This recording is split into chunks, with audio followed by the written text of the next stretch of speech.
बुआ जी की आंखें। प्रद्युम्न सिंह नाम का एक राजा था। उसके पास एक हंस था। राजा उसे मोती चुगाया करता और बहुत लाड़ प्यार से उसका पालन किया करता।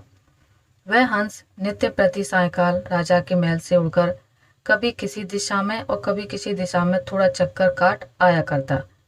एक दिन वह हंस उड़ता हुआ दीवान जी की छत पर जा बैठा। उसकी पुत्रवधू गर्भवती थी।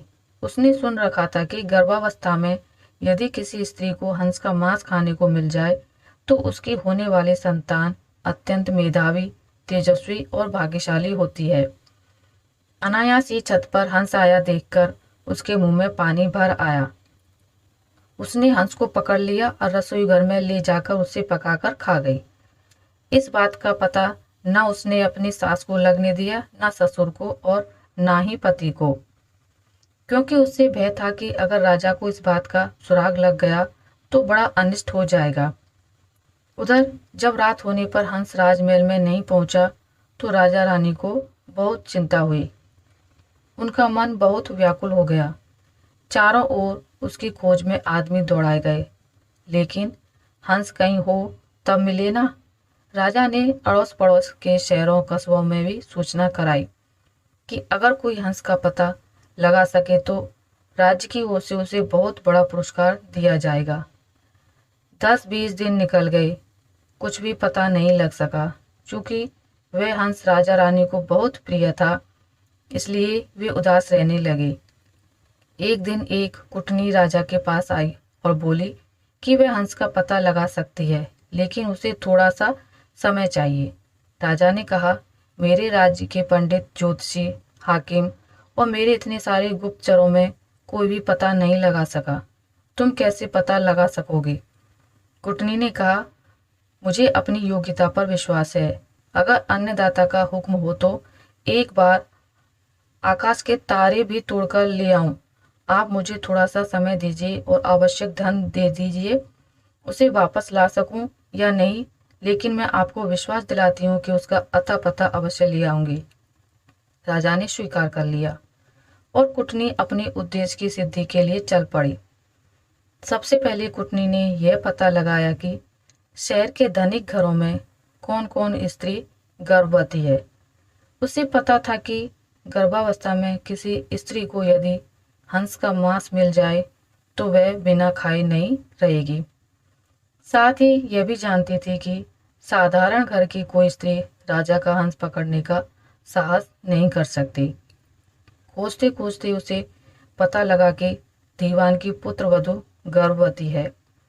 इसलिए उसके मन में संदेह हो गया कि हो सकता है राजा का हंस उड़ते उड़ते किसी दिन इनके घर की छत पर आ गया हो और गर्भावस्था में होने के कारण लोभवश यह स्त्री उसे खा गई हो।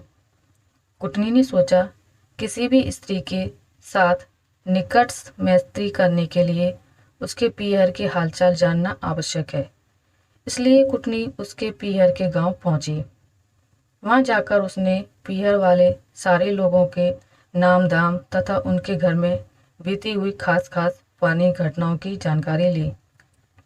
उसे पता लगा कि दीवान जी की पुत्र वधू की बुआ छोटी उम्र में ही किसी साधु के साथ चली गई थी और आज तक लौटकर नहीं आई है। उसने सोचा, अब दीवान जी के घर जाकर उनके पुत्र वधू की बुआ बनकर भेद लेने का अच्छा अस्त्र अपने हाथ आ गया है। वह दीवान जी के घर गई, उनकी पुत्र वधू के साथ बहुत स्नेह की बात करने लगी और बोली, बेटी, मैं तेरी बुआ हूँ। हम दोनों आज पहली बार मिली हैं। तुम जानती ही हो कि मैं तो बहुत पहले घर छोड़कर एक साधु के साथ चली गई थी। हाल ही में घर लौटकर आई और भाई से मिली तो उसने बताया कि तुम यहाँ ब्याही गई हो और तुम्हारे ससुर राज्य के दीवान हैं। यह जानकर मन में तुमसे मिलने की बहुत उत्कंठा हुई तो यहाँ चली आई। तुम्हें देखकर मेरे मन में बहुत ही हर्ष हुआ। भगवान तुम्हें सुखी रखे और तुम्हारी कोख से एक कांतिवान तेजस्वी पुत्र पैदा हो। मैं परसों वापस जा रही हूँ और तुम्हारे लड़का होने के बाद भाई भाभी को साथ लेकर बच्चे को देखने और उसका लाड़ करने यहाँ आऊंगी। दीवान की पुत्र वधू ने अपने भोलेपन के कारण उसकी बातों का विश्वास कर लिया और बोली, बुआ जी, आप आई हैं तो 10-20 दिन तो यहाँ रहिए, जाने की इतनी जल्दी भी क्या पड़ी है। बुआ बनी हुई कुटनी को और क्या चाहिए था, उसने वहाँ रहना स्वीकार कर लिया। थोड़े ही दिनों में बुआ भतीजी खूब हिल मिल गईं। एक दिन बातों ही बातों में बुआ जी ने कहा, बेटी, गर्भावस्था में किसी स्त्री को अगर हंस का मांस खाने को मिल जाए तो बहुत अच्छा परिणाम निकलता है। उसके प्रभाव से होने वाली संतान बहुत ही तेजस्वी और कांतिवान होती है। किंतु हंस तो मानसरोवर छोड़कर और कहीं होते नहीं, इसलिए यह काम करना पड़े तो कैसे करे। यह सुनकर उसने अपने हंस खाने की बात बुआ जी को सहज भाव से बता दी। सुनकर बुआ ने कहा, बेटी, यह अचरज की बात है कि तुम्हारे यहाँ राजा के पास हंस था। तुमने जो कुछ किया वह बहुत अच्छा किया, किंतु तुम्हें किसी के सामने इस घटना का जिक्र नहीं करना चाहिए। मेरे सामने भी नहीं करना था, लेकिन खैर, मुझसे कही हुई बात तो कहीं जाने वाली नहीं है, इसलिए जिक्र कर दिया तो भी कोई बात नहीं। कुछ दिन और बीत गए। तब कुटनी ने कहा, बेटी, अगर भगवान के सामने तुम हंस खाने की बात स्वीकार कर लो तो हंस की हत्या का पाप तो सिर से उतर ही जाएगा, शुभ परिणाम भी दोगुना होगा। मंदिर के पुजारी से कहकर मैं ऐसी व्यवस्था कर दूंगी कि जिस वक्त तुम वहाँ सारी घटना बताकर अपराध स्वीकार करो उस वक्त पुजारी भी वहाँ नहीं रहे तथा और कोई भी ना रहे, हम दो ही रहेंगे। उसने ऐसा करना स्वीकार कर लिया। कुटनी लुक छिपकर राजा के पास पहुंची और बोली, आपसे वायदा किया था उसके अनुसार हंस का पता लगा आई हूँ। ऐसा कहकर उसने सारी घटना राजा को बताई। राजा ने कहा, इसका प्रमाण क्या है। वह बोली, फला दे आप मंदिर में आ जाएं और हंस खाने वाली स्त्री की स्वीकारोक्ति स्वयं अपने कानों से सुन लें। राजा ने ऐसा करने की हाँ भर दी। नियत दिन समय से कुछ पहले पूर्व योजना के अनुसार कुटनी ने राजा को एक जरा ऊंचे स्थान पर रखे हुए एक बड़े से ढोल में छिपा दिया और बुआ भतीजी मंदिर पहुंची। मंदिर का पट खुला था।